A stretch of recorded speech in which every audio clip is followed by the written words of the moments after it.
Bunso Migs Malino ipinagsigawan ang pangalan ng kanyang pinakamamahal, sino ito ating kilalanin.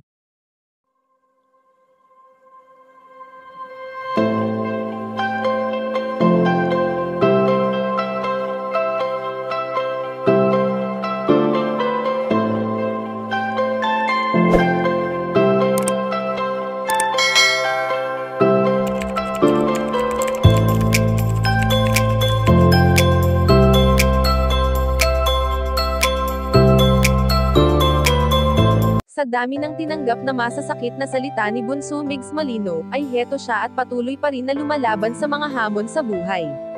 Hindi man naging madali para sa binata ang tumayo sa kanyang pagkabagsak nang iwan siya ng yumaong dating katambal na si Cutie Mahal. Alam naman natin na hindi lang pagkakaibigan ang namagitan noon kina Bunso Migs Malino at sa prinsesa nitong si Cutie Mahal dahil kitang-kita naman natin sa mga videos na kanilang ibinabahagi sa atin kung paano nila iniingatan ang isa't isa. Sa naging tandem nga ng Momigs ay marami ang lubos na sinuportahan sila, at ngayon ngang wala na ang namayapang komedyanteng si Cutie Mahal, ay hindi maiwasan na maraming intriga ang naglalabasan, na siya namang kahit kailan ay hindi pinatulan ng binata, dahil na rin sa paniniwalang matatapos at malalagpasan niya rin ito at mas pinili na lamang nitong tumahimik sa kabila ng lahat.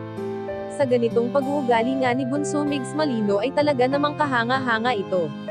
Samantala nitong tumanggap ang binata ng parangal ay marami ang kinilig ng pinagsigawan ni Bunso Migs Malino ang pangalan ng babaeng kanyang minamahal at ito ay si Cutie Mahal na palagi niya pa ring naaalala. Sa ganitong paraan na lamang ipinagsisigawan ng binata ang pangalan ng kanyang prinsesa.